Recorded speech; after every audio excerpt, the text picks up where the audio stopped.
നിങ്ങൾക്ക് പുനർജന്മങ്ങളിൽ വിശ്വാസമുണ്ടോ? അതിൽ വിശ്വസിക്കുന്നവരും അതേസമയം തന്നെ അതിനെ തള്ളിപ്പറയുന്നവരും നമുക്കിടയിലുണ്ട്.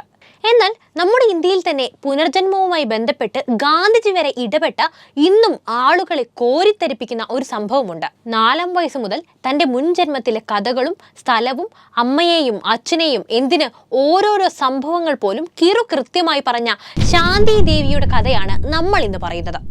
ക്ഷമിക്കണം, കഥയല്ല, യഥാർത്ഥ സംഭവം. അതിനു മുമ്പ് ഒരു ചോദ്യം: നിങ്ങൾക്ക് ഈ പറഞ്ഞ മുൻജന്മത്തിൽ വിശ്വാസമുണ്ടോ? ഉണ്ടെങ്കിൽ എന്തുകൊണ്ടാണ്? എന്തായാലും നിങ്ങളുടെ അഭിപ്രായം കമന്റ് ചെയ്യൂ. അപ്പോൾ നമുക്ക് വീഡിയോയിലേക്ക് പോകാം.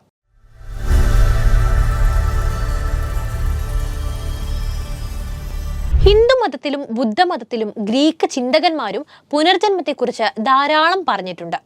ലോകത്ത് റിപ്പോർട്ടായിട്ടുള്ള പുനർജന്മ കേസുകളിൽ ഏറ്റവും പ്രശസ്തമായ സംഭവം നമ്മുടെ ഇന്ത്യയിൽ നിന്നുമാണ്. ശാന്തി ദേവി 1926 ഡൽഹിയിലാണ് ജനിച്ചത്.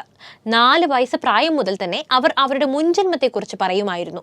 തൻ്റെ വീട് മധുരയിലാണെന്നും തൻ്റെ ഭർത്താവ് തന്നെ അവിടെ കാത്തിരിക്കുകയാണെന്നും പറയാൻ തുടങ്ങി. വീട്ടുകാർ ഇതൊക്കെ കുഞ്ഞു ശാന്തി ദേവിയുടെ ഭാവനയാണെന്നുള്ള ധാരണയിൽ തള്ളിക്കളയുന്നു. പിന്നീട് 6 വയസ്സുള്ളപ്പോൾ വീട്ടിൽ നിന്നും ഒളിച്ചോടി അവരുടെ മുൻജന്മ കുടുംബത്തെ തേടി ഇറങ്ങുവാൻ അവർ ശ്രമിച്ചു. എന്നാൽ അത് പരാജയപ്പെട്ടതിനെ തുടർന്ന് സ്കൂൾ അധ്യാപകനോട് അവർ തന്റെ പേര് ലുഗ്ഡി ദേവിയാണെന്നും ഭർത്താവിന്റെ വീട് മധുരയാണെന്നും ഭർത്താവിന്റെ പേര് കേദാർനാഥ് ആണെന്നും തന്റെ ഇളയ കുഞ്ഞിന്റെ ജന്മം നൽകി 10 ദിവസം കഴിഞ്ഞപ്പോഴാണ് അവർ മരണപ്പെട്ടതെന്നും ഭർത്താവിന് തുണിക്കച്ചവടമാണെന്നും വരെ വെളിപ്പെടുത്തി. കൂടെ അവരെ അങ്ങോട്ട് കൊണ്ടുപോകുവാൻ കൂടി അധ്യാപകനോട് ആ കുഞ്ഞു ശാന്തി ദേവി അഭ്യർത്ഥിച്ചു. ശാന്തി ദേവിയുടെ കഥകളിൽ താല്പര്യം വന്ന സ്കൂൾ ഹെഡ്മാസ്റ്റർ നടത്തിയ അന്വേഷണത്തിൽ ഈ വിവരങ്ങളുമായി യോജിക്കുന്ന ഒരു കേദാർനാഥ് മധുരയിലുണ്ടെന്ന് അയാൾ കണ്ടെത്തി. ഹെഡ്മാസ്റ്ററിൽ നിന്നും വിവരങ്ങൾ അറിഞ്ഞ കേദാർനാഥ് തന്റെ സഹോദരൻ ആണെന്ന വ്യാജേന ശാന്തി ദേവിയെ കാണാനായിട്ട് ഡൽഹിയിലേക്ക് എത്തി. എന്നാൽ ആദ്യ ദർശനത്തിൽ തന്നെ ശാന്തി ദേവി കേദാർനാഥിനെയും പുത്രനെയും തിരിച്ചറിഞ്ഞു. ലുഗ്ഡി ദേവിയുമായി ബന്ധപ്പെട്ട പല കാര്യങ്ങളും അവർ കൃത്യമായി തന്നെ പറഞ്ഞു. കേദാർനാഥിന്റെ ഇഷ്ടഭക്ഷണം ഉണ്ടാക്കി കൊടുക്കാൻ അവൾ അമ്മയോട് പറഞ്ഞു. തന്റെ ഭർത്താവ് വെളുത്തു സുന്ദരനല്ലേ എന്നും താൻ പറഞ്ഞ പോലെ തന്നെ കവിളിൽ മറുകില്ലേ എന്നും അവൾ അമ്മയോട് ചോദിച്ചു.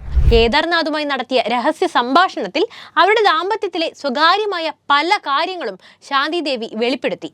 വേറെ കല്യാണം കഴിക്കില്ല എന്നല്ലേ എനിക്ക് വാക്ക് തന്നത്, പിന്നെന്തിന് വീണ്ടും കല്യാണം കഴിച്ചു എന്നും അവർ ഭർത്താവിനോട് ചോദിച്ചു.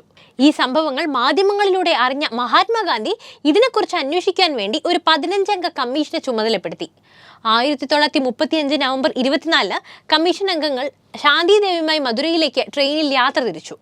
മധുരയിലെത്തിയ ശാന്തി ദേവി വളരെ കൃത്യമായി വീട്ടിലേക്കുള്ള വഴി കാണിച്ചു. ഭർത്താവിന്റെ വീട്ടിലെത്തിയ അവർ ബന്ധുക്കളെ തിരിച്ചറിഞ്ഞു. തൻ്റെ മുറിയും താൻ ജീവിച്ചിരുന്നപ്പോൾ ഉണ്ടായിരുന്ന കിണറുമൊക്കെ അവർ കാണിച്ചു കൊടുത്തു. താൻ പണം ഒളിപ്പിച്ചു വെച്ചിരുന്ന സ്ഥലവും എല്ലാം കൃത്യമായി കാണിച്ചു. തുടർന്ന് ലുഗ്ഡി ദേവിയുടെ മാതാപിതാക്കളുടെ അടുത്തേക്ക് അവരെ കൊണ്ടുപോയി. വികാരനിർഭരമായ ഒരു കൂടിക്കാഴ്ചയായിരുന്നു അവിടെ നടന്നത്. പക്ഷെ ഇങ്ങനെയൊക്കെ ആണെങ്കിലും പുനർജന്മമാണെന്ന് തെളിയിക്കാനുള്ള സംഗതികൾ ഇതിൽ ഇല്ല എന്നാണ് റിപ്പോർട്ട്. 1936 പുറത്തു വന്ന റിപ്പോർട്ടിലാണ് ഇത് പറയുന്നത്. എന്നാൽ ഈ റിപ്പോർട്ടിനെ എതിർത്തുകൊണ്ട് നിരവധി ഗവേഷകരുടെ ലേഖനങ്ങൾ പിന്നീട് പുറത്തു വരികയും ചെയ്തു. പ്രശസ്തരായ പല ഗവേഷകരും വിമർശകരും ഈ കേസ് പഠിക്കുകയുണ്ടായി.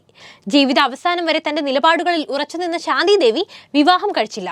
ഈ സംഭവം പ്രമേയമാക്കി ചിത്രീകരിച്ച മനിക ഉനെ വിയെ പ്ലസ് ടാഡ് എന്ന ചലച്ചിത്രം 1989 പുറത്തിറങ്ങി.